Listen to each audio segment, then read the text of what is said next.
I want to talk about leadership. You know, as we begin 2022, America doesn't lack for greatness, folks. It lacks for great leadership. Today, less than 30% of Americans believe that the country is heading in the right direction. Distrust for our institutions grows by widening margins. The nation is shaken to its core by tireless cynics and critics.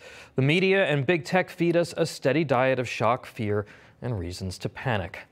We are so often also left uninspired today by those in positions of authority. Now, true, President Biden may come to mind for some, but so do many others of both political parties who command influence with a smarminess only exceeded by its mediocrity. For a nation facing an ideological conflict between divisive and intolerant cultural Marxists on one side and those who hold traditional American values on the other, people are thirsting for that quaint notion of someone willing to take up the cause of reconnecting us with our national pride. Remember when America was a great nation, a great place, and it was okay to say that? The pandemic was an opportunity for leaders to rally Americans during a once-in-a-century national crisis. Instead, we have been left to watch as they have sparred with the press, rambled incoherently, contradicted themselves repeatedly, and allowed unelected, unaccountable bureaucrats, unions, and corporate interests to take charge of our lives. We seek in this country an elusive humbleness and introspection from our leaders. I think of former Senator Alan Simpson's line from his eulogy, President George H.W. Bush, and it describes the Washington mindset that's so repulsive to so many people so succinctly. He said, "Those who travel the high road of humility in Washington are not bothered by heavy traffic." And he was right. Too often today, we feel talked at or admonished by those in power, as we saw this week with President Biden's divisive, vicious, and imperial rhetoric that just tears at the very fabric of the nation. Take a listen. I don't know that we can get it done, but I know one thing. As long as I have a breath in me, as long as I'm in the White House, as long as I'm engaged at all, I'm going to be fighting to change the way these legislatures have moved. Thank you.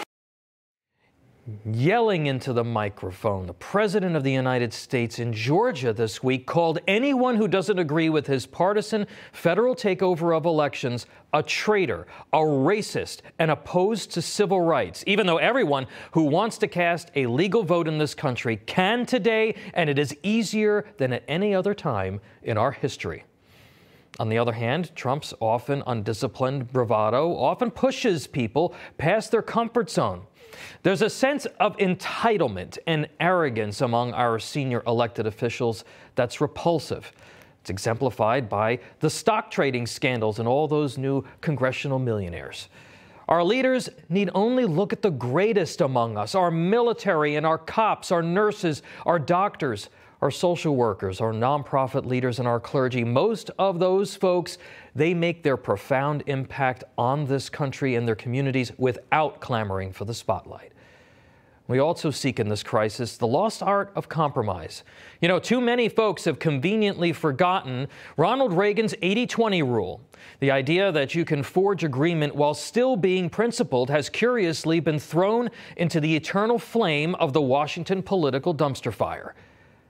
There's an authenticity problem as well, folks. Officials today are too busy conjuring up the ghosts of those who actually inspired the nation rather than harness their own moment. They are diminished by their transparent efforts to borrow credibility from others. And in those moments, they ignore that what people are looking for, what people want, are leaders who are willing to be uniquely their own person. Americans are also starving for leaders who are honest, who are willing to admit when they were wrong and have the courage to change course. They're tired of people who cast blame and just dig in their heels at all costs. Admitting you're wrong is okay. It takes courage to do it. Government has become like a lion, and Americans have the sinking feeling that elected leaders are powerless to stop it from prowling the land ravenous for the taste of our freedom. For all of our obsession over our elections and the block and tackle of daily politics and the social media maelstrom that passes for influence, what is missing is the leader who truly, positively moves people. Today, our leaders are as disconnected from us as we are from each other. They seem more distant and out of touch despite the fanatical scrutiny of their every action. Certainly, of course, having a large Twitter following doesn't make you worthy of anything, let alone leadership. America is about forging a balance between law and freedom, government and individual liberty. American leadership is about forging a balance between a prudent boldness that commands broad respect and a pleasant fortitude that can rally us to believe again in the greatness of our nation. As we begin 2022, we are indeed searching for a new generation of American leadership. Men and women who genuinely inspire us and unite us in the faith that together we can keep creating a more perfect union. Let's pray, folks, that this year we find them.